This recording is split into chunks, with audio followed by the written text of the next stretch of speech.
So today I'm going to show you how to do a three-dimensional puzzle.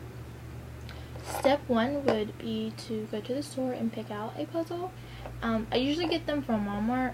I know that you can also order them off of eBay, and different bookstores carry them. I know Books A Million in Goldsboro carries them. But for this video I chose the skull.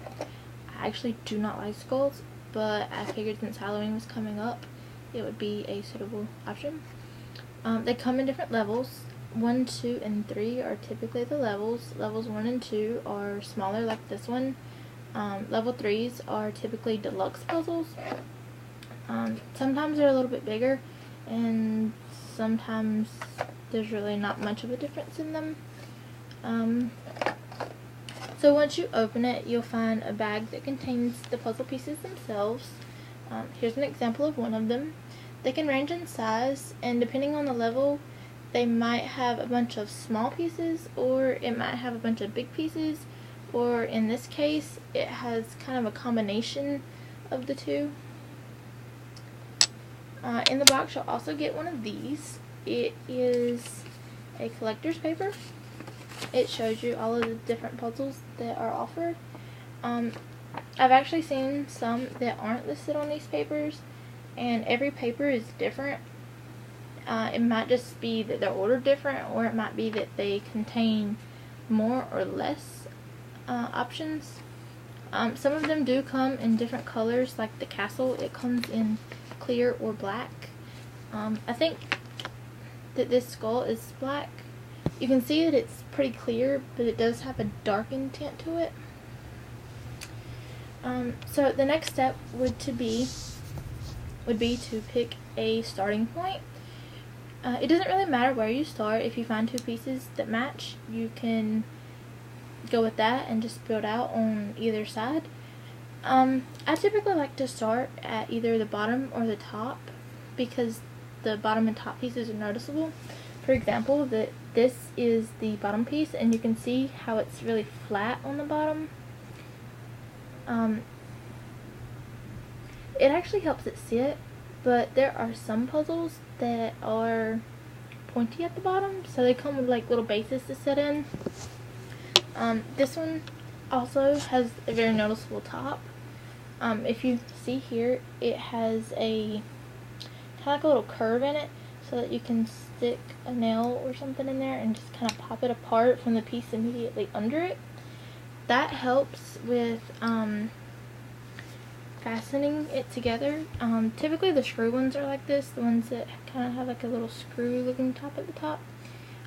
They screw together so that if you decide that you want to take it apart and do it again, you just kind of open it there and take the screw out, and it kind of falls apart. There are some puzzles that don't do that. They kind of clip together. It still has the same rod concept to it, but the bottom is different, and once it goes in, it's extremely hard to get out, and if you break that little bottom piece, it won't stay together. So now that we've covered kind of the basics, you just pick your starting point, and you kind of look for a piece that you think would fit. They can be confusing because of the way they are clear. You may get like the pieces under it confused with the piece that you're actually looking for, because it all looks like one flat piece. If you wear glasses, I occasionally wear them, or I have them. It can be hard to look at them, but for the most part they're kind of easy. I actually already put this one together to make sure that all the pieces were there. So you just kind of pick up your piece, and it usually lays right on there. Sometimes if it's a tight fit, you'll hear a kind of like a clicking noise. There's nothing to be worried about. It won't break if you hear that. I've actually only ever broken one, and that's because it had the other type of rod in it that just kind of rams through it. And my hand slid off of it as I was trying to put the rod in it, so it tore off the wings. It was actually a Tinkerbell. But other than that, they're kind of hard to break. They're pretty sturdy. And once you get a rhythm or kind of like a hang of what you're doing, they're pretty simple to put together. Sometimes it'll be just as simple as picking up a piece and it like just falls right into place. Now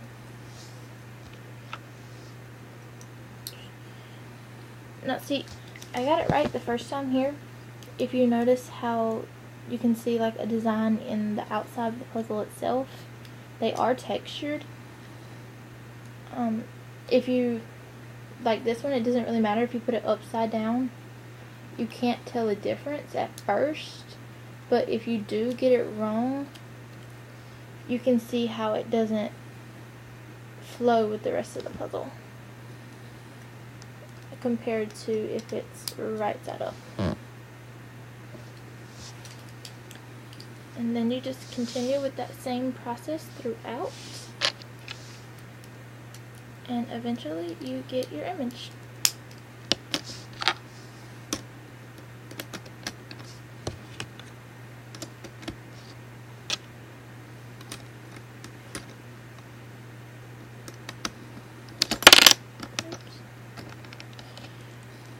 They are kind of slippery, especially if you're holding it to put it together.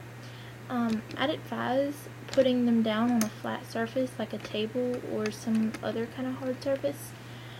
I have done them on my bed before, but since the weight distribution isn't equal, it can easily make it shift and fall apart, and then you'll have to start all over. If that happens, don't worry. It's typically not that hard to find the pieces back into the order that they were in.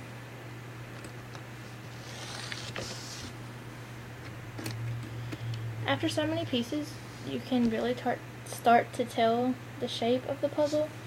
You can see the indentions of how the puzzle actually is shaped or what it's based on. Different puzzles are obvious as to what they are, and sometimes they're a little bit confusing as to what they are.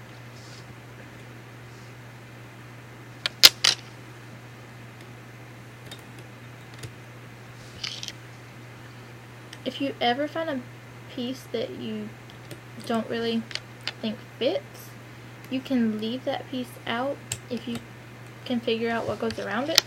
You can actually leave that piece out and come back to it later. On the outside it'll appear as like a hole, so it's kind of obvious where it is, and it's really simple to just slide like your fingernail into that hole and pop the pieces up inside the extra piece in. If you're doing that, I'd advise being very careful. I have done it before and completely ruined my puzzle after probably about 2 hours of work. But that's typically on level 3s. Levels 1s and 2s don't usually take near as much time as level 3s.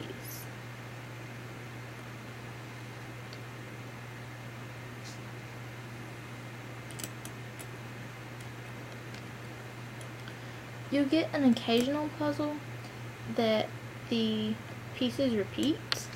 So you may have, for example, I did an Eiffel Tower and I had 4 of the same pieces for the 4 different legs of the tower.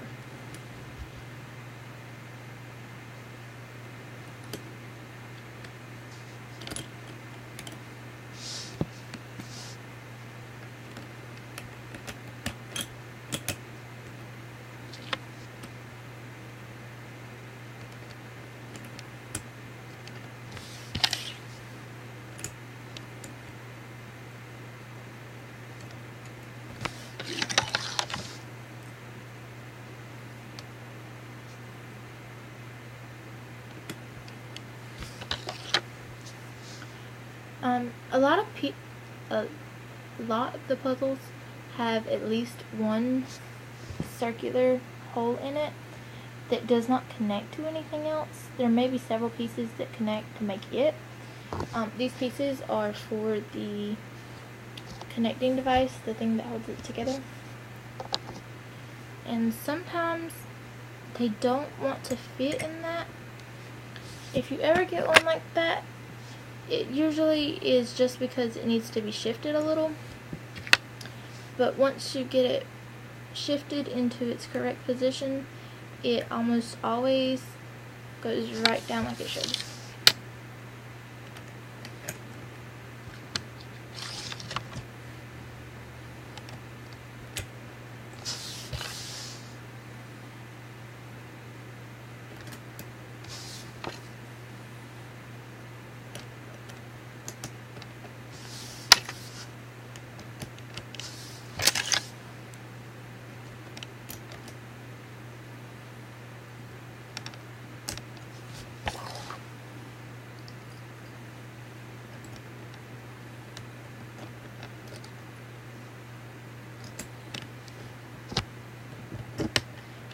The ones that screw together usually come with some variation of a little key.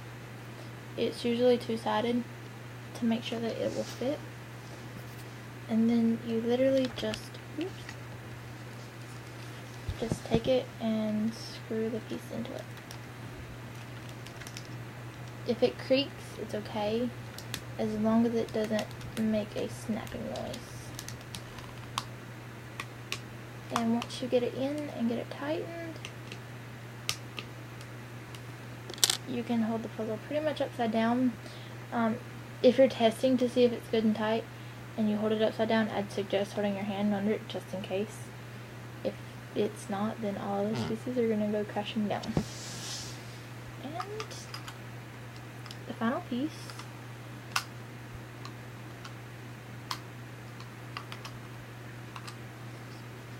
Final piece of the puzzle, and there you have it, a 3D skull.